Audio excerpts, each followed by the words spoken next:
Hi. நான் நல்லா இருக்கேன். நீங்களும் நல்லா இருக்கணும்னு ஆண்டவனை வேண்டிக்கிறேன். வீட்டுக்கு எங்க குலதெய்வம், எங்களோட அம்மா வீட்டு குலதெய்வம் அங்காள பரமேஸ்வரி அம்மா எங்கள் வீட்டுக்கு இன்னைக்கு வந்திருக்காங்க. எங்கள் அம்மாவோட அருள் கிடைக்க நாங்கள் கோடான கோடி புண்ணியம் பண்ணியிருக்கணும். அந்த ஆயா எங்கள் வீட்டுக்கு இன்னைக்கு வந்திருக்காங்க. அதோட வீடியோ தான் நீங்கள் இன்னைக்கு பார்க்க போகிறீங்க. அந்த சாமி வர்றதுக்கு முன்னாடி தேங்காய் பழம், சக்கரை பொங்கல், சுண்டல், அவளு ரெடி பண்ணணும். ஆனால் இன்னைக்கு நான் சுண்டல் ரெடி பண்ணல. திடீர்னு வரேன்னு சொன்னனால நான் வெறும் சக்கரை பொங்கல் அவளு மட்டும்தான் செஞ்சேன். சாமிக்கு பூ வச்சு அலங்காரம் பண்ணி வச்சிருக்கேன். சாமிக்கு தேங்காய் பழம், வெத்தலைப்பாக்கு, மாலை, குண்டு மல்லிப்பூ. எப்பயுமே அங்காளம்மன் சாமின்னு எடுத்துக்கிட்டிங்கனாவே வாசமான பூ போட்டிங்கன்னா அந்த அம்மாவுக்கு அவ்வளோ பிடிக்கும். இந்த ஜாதி மல்லி, குண்டு மல்லி, நமக்கு எப்படி வாசமான பூனா நமக்கு எவ்வளோ இஷ்டமோ அதே மாதிரி கடவுளுக்கும் வாசமான பூனா அவ்வளோ இஷ்டம். அந்த வாசமான பூ குண்டுமல்லி, ஜாதி மல்லி சாமிக்கு நீங்கள் வச்சு பாருங்களேன். அந்த சாமி ரூம்பே ரொம்ப வாசமாக இருக்குங்க. சாமிக்கு எப்பயுமே வாசனையான பூ வச்சிங்கன்னா இன்னும் அந்த மூஞ்சி பார்க்கும்போது அப்படியே அழகாக, நமக்கு எப்படி ஒரு அழகாக நம்ம மேக்கப் பண்ணால் எவ்வளோ அழகாக இருக்கும், அந்த மாதிரி சாமியை பார்க்கும்போது அவ்வளோ அழகாக இருக்குங்க. நான் எப்பயுமே வாசனையான பூ தான் வைப்பேன். அதே மாதிரி அந்த அரளிப்பூ இதெல்லாம் வைக்கக்கூடாது, பால் வர்ற பூலாம் வைக்கக்கூடாது. நல்லா வாசனையாக பூவை வைங்க. பாருங்கள், சாமி வீட்டுக்கு வந்துருச்சு. அதை அழைக்கிறத பார்க்கலாம் வாங்க.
அம்மா நம்மளை தேடி வீட்டுக்கு வந்திருக்குறாங்கங்க. 2 சாமியும் வீட்டுக்கு வந்திருக்கு. ஒன்று வந்து பச்சாயா, ஒன்று வந்து அங்காள பரமேஸ்வரி.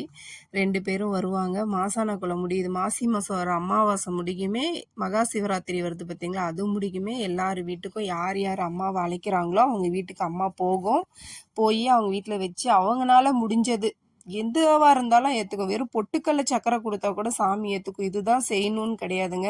அந்த அம்மாவுக்கு பூ, மாலை, தேங்காய் பழம் வாங்கி வச்சு பிரசாதம் செய்ய முடியலனாலும் பரவாயில்ல, வெறும் பொட்டுக்கல்லை வச்சு பொட்டுக்கல்லையும் சர்க்கரையும் கொடுத்தா கூட ஏற்றுக்குவாங்கங்க. நாங்கள் வெறும் சக்கரை பொங்கலும் சுண்டல் செய்யலிங்க. சுண்டல் ஊறினா தான் சுண்டல் நல்லா இருக்கும்னா சுண்டல் செய்யலை. சக்கரை பொங்கலும் அவளும் மட்டும்தாங்க செஞ்சோம். பாருங்க எவ்வளோ அழகா இருக்கு பாருங்க சாமி. இப்போ எத்தனை வீட்டுக்கு போயிட்டு வந்திருக்காங்க பாருங்க. அந்த அம்மா எத்தனை வீட்டுக்கு போயிட்டு நம்ம வீட்டுக்கு இன்னைக்கு வரணும்னு ஒன்று இருக்குங்க. பிரசாதம் வைக்கிறாங்க. சக்கரை பொங்கல் அவள் மட்டும்தாங்க செஞ்சேன். விளக்கு நாம் ஏற்றினா அவங்க எடுத்து அந்தாண்டே வச்சுருவாங்க. நம்ம விளக்கு ஏற்றினதுக்கப்புறம் அவங்க தேங்காய் பழம் உடைப்பாங்கங்க. ரொம்ப வருஷம் ஆச்சுங்க. ஒரு 7-8 வருஷம் ஆச்சு நாங்கள் அழைச்சி. அதுக்கு முன்னாடி வருஷம் அழைச்சிட்டு இருப்போம். சாமி எப்போ வேணாலும் வீட்டுக்கு வரணும்னு இல்லைங்க. இந்த டைம் மட்டும்தாங்க வர முடியும். நினச்சாலாம் வர முடியாது. இந்த ஒரு டைமில் நம்மனால முடிஞ்சது கூப்பிட்டு சாமியை அழைச்சி நம்ம பண்ணிக்கலாம். ஆனால் நம்ம வீட்டில் வந்து அம்மா இந்த விக்ரோதம் இருக்கிறதுன்றது, அந்த 10 நிமிஷம் இருக்கிறதுன்றதே பெரிய ஒரு விஷயங்க. அது எல்லாரும் நினைக்கிறதெல்லாம் நடக்காது. அந்த அம்மா வரணும்னு அந்த அம்மாவுக்கு தோணுச்சுன்னா தான், நம்ம வீட்டுக்கு அவங்க வரணும்னு நினச்சா மட்டும் தாங்க வர முடியும். நாம நினைச்சாலாம் வர முடியாதுங்க. இது நாங்கள் எதிரே பார்க்கலைங்க. 6 மணி முடிக்குமே இது எங்களுக்கு சாமி அம்மா வீட்டுக்கு வருவாங்கன்னு எங்களுக்கு தெரியாது. யதார்த்தமா வெளியே போய் நின்றுட்டு இருந்தேன். பக்கத்துல சாமி வருதுன்னு சொன்னாங்க. அதுக்கப்புறம் சரின்னு சொல்லி அதுக்கப்புறம் ரெடி பண்ண விஷயம் தாங்க. 6 to 8க்குள்ள இது ரெடி பண்ண விஷயம் தாங்க. அதுக்கு முன்னாடி எங்களுக்கு சாமி வர்றதே தெரியாது. ஏன்னா இன்னைக்கு எங்கள் வீட்டுக்கு வரணும்னு அந்த அம்மா நினச்சிருக்காங்க, இங்கே போகணும்னு நினச்சிருக்காங்க, வந்திருக்காங்க. ஆனால் எங்கள் வீட்டில் இன்னைக்கு எங்கள் அம்மா இல்லைங்க, அவங்க காசிக்கு போயிட்டாங்க. அவங்க வர்றதுக்கு 10 நாள் ஆகும். அவங்களும் இருந்திருந்தா இன்னும் ரொம்ப சந்தோஷமா இருக்கும். ஏன்னா அவங்க வீட்டில் எங்கள் அம்மாவோட குலதெய்வம், எங்கள் குலதெய்வம், எங்கள் அப்பாவோட குலதெய்வம்.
எடுக்கிறவர் வந்து சாமிக்கு பின்னாடி மாட்டிக்கிட்டாருங்க. அதனால வீடு சின்னதுதான். அதனால இந்த சைடு வந்திருந்தாங்கன்னா உங்களுக்கு தீபாரணை காமிக்கிறதுனால பளிச்சுன்னு தெரிஞ்சிருக்கும்.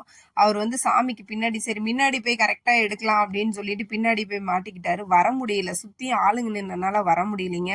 மெயினா அந்த தலையில அந்த நாக மாதிரி வச்சு பண்றாங்க பார்த்தீங்களா, அதுதான் அங்காளமாவது மிக சிறந்தது. அது தலையில வச்சு விபூதி வச்சு விட்டாங்கன்னா நமக்கு எந்த ஒரு கஷ்டம் இருந்தாலும் தீந்துருங்க. டிவியில் சவுண்டு சாமி பாட்டு போட்டு வச்சுட்டாங்கங்க. அதனால நேச்சுரல் சவுண்டு எங்களால் கொடுக்க முடியல. பாட்டு வேற ஓடிட்டு இருக்குங்களா, போட்டால் காப்பிரைட் ஆகிடும். அதனால தாங்க வாய்ஸ் கொடுக்குறேன் பாருங்க. தீபார்த்தனை காமிச்சு உட்காந்து வச்சிருக்காங்க. இப்போ வந்து நம்ம வீட்டில் வந்த சாமிங்க கூட சாமி கூட வந்தவங்களுக்கு நம்ம எது வேணாலும் கொடுக்கலாங்க. பாலும் பழம் கொடுக்கலாம், இல்லைன்னா ஜூஸ் கொடுக்கலாம். இல்லை நல்லா வசதியாக இருக்காங்க அப்படின்னா டிஃபன் போடலாம். அவங்க வந்து ஏற்கனவே நிறைய வீட்டில் வராங்க இல்லைங்களா, பால் சாப்பிட்டுட்டு வராங்க, பால் ஜூஸ் எல்லாம் சாப்பிட்டுட்டு வராங்களா, அதனால வேணான்னு சொல்லிட்டாங்க. ஒவ்வொருத்தர் வீட்டில் வந்து வர்றவங்களுக்கு சாப்பாடு போட்டு எல்லாம் செஞ்சு நம்ம வசதிக்கு தகுந்த மாதிரிங்க எது வேணாலும் நம்ம பண்ணலாங்க. ஆனால் நாங்கள் இந்த வாட்டி வெறும் ஜூஸ் மட்டும்தாங்க கொடுத்தோம். ஜூஸ் கொடுத்து அமுச்சிட்டோம். அடுத்த வருஷம் இந்த ஆயா நல்லபடியாக எல்லாத்தையும் நல்லபடியாக வச்சுருந்தாங்கன்னா கண்டிப்பாக நல்லா வச்சுருப்பாங்கன்னு எங்களுக்கு நம்பிக்கை இருக்குது. நல்லது நடக்கும் நம்பிக்கை இருக்குங்க. அதனால் அடுத்த வருஷம் கண்டிப்பாக வரவங்களுக்கு எல்லாமே சாப்பாடு போட்டு அவங்க மனசு சந்தோஷமாக அமுச்சு, இந்த வாட்டியும் நாங்கள் மனசு சந்தோஷமாக தான் அமுச்சு வச்சோம். வீட்டில் குடியிருந்து சம்பத்தியை கொடுத்து லட்சங்கள் வீட்டில் குடியிருக்கு வேலையில இல்லாமல் பல்லாண்டு பல கோடி 100 ஆண்டு வாழ்த்துவா என் தாயே.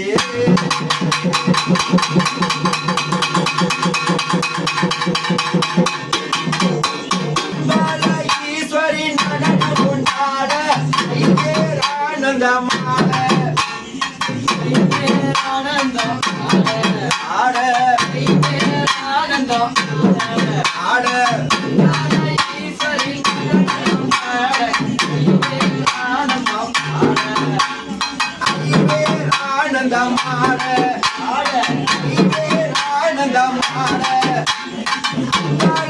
ஈஸ்வரி நடனம் கொண்டாட ஆனந்தம்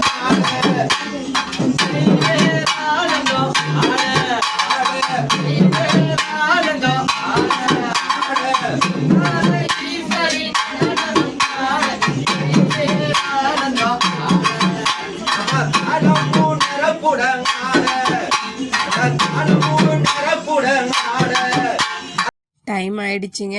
வந்து 1/2 hour ஆயிடுச்சு, 1/2 மணி நேரம் பக்கம் ஆயிடுச்சு. இப்போ வந்து சாமி இன்னொரு வேற யாரும் அழைச்சிருக்காங்களோ அவங்க வீட்டுக்கு கூட்டிட்டு போறதுக்கு சாமி ரெடி ஆயிடுச்சுங்க, வெளியே கிளம்புதுங்க.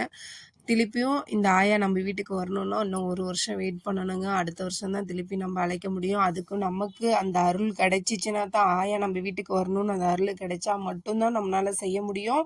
நாம் நினைக்க கூடாதுங்க, அந்த அம்மா நினைக்கணும் நம்ம வீட்டுக்கு வரணும், அந்த அம்மா நினைக்கணும். அந்த அம்மா நினைச்சா மட்டும்தாங்க வீட்டுக்கு வர முடியும். இந்த வீடியோ இதோட முடிச்சுக்கிறேங்க. அடுத்த வீடியோவில் பார்க்கலாங்க.